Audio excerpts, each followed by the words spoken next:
Hello and welcome to my PMDD diary. Here I'll be sharing my past struggles and also letting you see what it's like going through the treatment. I hope this helps somebody. Just remember, you're not crazy and you're not alone. Hello, how are you today? So, for my first video, I'm going to be talking about what it's like going into the suicidal feeling phase. So, today I'm talking about what it's like when you're randomly living your life and then the suicidal phase of the PMDD kicks in. Usually before this time, I'm feeling quite great. I've got energy, I feel motivated. Then I start just having all these random negative thoughts. I'll be laying in my bed and then I'll just start thinking of every bad thing that's ever happened to me in my whole entire lifetime. Everything that's happened, the most painful, depressing memories that I have. And then you just feel an overwhelming sadness. I will say actually, before this time, I won't be able to sleep for like 2-3 days. And I don't know why, but every month it takes me by surprise that I can't sleep. And I think it's something to do with what's going on with my life now. So after 2-3 days of not sleeping and so on, or hardly sleeping, I'll have all these negative thoughts. I'll think about everything bad that's ever happened to me, and the feeling that comes over you is so overwhelming. It's difficult to explain, but it's like if you've ever felt heartbreak, but imagine feeling that throughout your whole body. When you feel sad, it's like you can feel it in your fingers and your toes. It's really hard to explain. You just feel like giving up on life altogether. So I was lying there just thinking, I just want to die. I just want to die right now. It really irritates me when people try and compare it to PMS, because it's really not the same. And if it was, every woman, there'll be no women alive, because we'd all be killing ourselves, isn't it? Imagine just having the overwhelming urge to just do yourself in.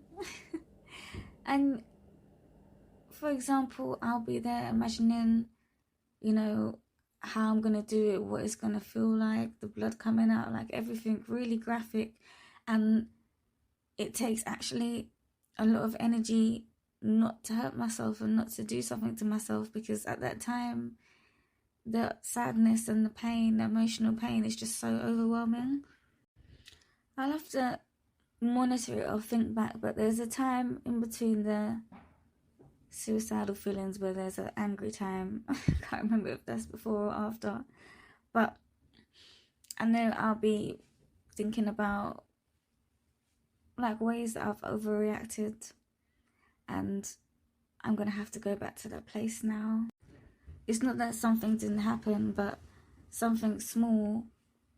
For example, if I had bought an ice cream and someone barged into me and it dropped on the floor, it would be irritating. I could ask them to buy another one, but the way that I would cuss the person, the way that I would insult them, and I'm petite, I'm only like 5'4", I'm quite slim and so on, but it can be terrifying for people, because at that time, I am thinking violent things, I suppose. It's like, well, my face is so expressive, so all those things are, showing. And then I'm somebody who speaks my mind anyway, so I don't know if it's like this for everyone, but around that time, when I'm feeling the extreme anger and just not wanting to be here, I just say everything. And at times when I have work and I just had to go in the toilet and cry. Just cry. And the worst part, I didn't know what was wrong with me. So you just latch onto things. What's going on in your life? It must be this, it must be that. But in that time, specifically, it doesn't feel like there's any hope, anything you can do. It's really hard to just keep yourself safe. Then, as soon as your period starts, it's like, if you can imagine like a cloud of smoke being sucked in to a vacuum cleaner, like Ghostbusters. It's like it drains down as soon as your period starts. It's the pain, the sensation in your body, the sadness, everything. It's like it subsides, it gradually goes down, but it's immediate that begins. I'm not sure if this is for everyone, but I have other gynae issues, so there'll be obviously the pain of those problems. So I'm not sure if people that get PMDD would usually have the polycystic ovaries, the endometriosis, the adenomyosis, sometimes a little bit of fibroids going on, people that get it.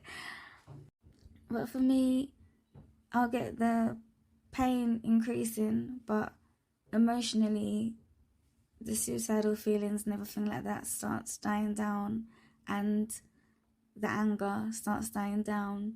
But then you have another sadness to deal with, like I said, of having to now deal with everything that's got damaged or not done in the time when you felt like that. Now you have to go to friends and family, work colleagues, and everyone just thinks you're crazy. And what do you do to crazy people? Well, the first reaction is to lock people up, isn't it? For all of the information and, the knowledge that the doctors have, they're quick to diagnose people with mental health problems. They're quick to diagnose people with depression and anxiety. I told my doctor so many times, I don't think it's depression. Because at the end of the day, if it was depression, why do I only feel like this the week or so before my period?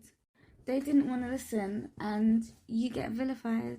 You're told that you're not going to feel better because you're not taking the medication. And when you do take it, obviously it doesn't work because you haven't got depression.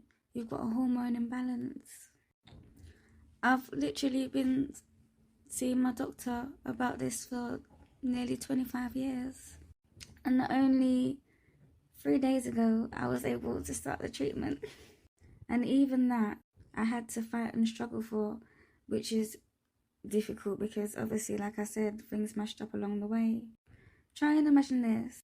How do you feel about the system that is used to create white paint? Probably don't care. Probably never thought about it or don't think about it often. This is how it makes you feel about your life. You either just don't care, like the paint drying. Not like I don't care, like I don't care about you. Not caring, like just not caring at all. Just having, you doesn't even come into your mind. So it's like every month there's things, so much money wasted, debts of bills, of fines, of things that I wouldn't have had to pay and I wouldn't have had to deal with, but it's because I couldn't do it on time because the time I was suicidal at that moment. So apart from dealing with all the relationships that break down around that time, and obviously I didn't know what was wrong with me, so I'm giving people explanations that don't even really make sense. There's also the financial side of it that is deep. So I hope this helps somebody. Like I said, I've been taking, this treatment I'm trying now is a hormone replacement therapy. So I chose to use the gel, and I've got some tablets that I have to take. So I'll let you know how it goes. And when I get a bit braver, I'll come back with a more specific story time video. Thank you for watching.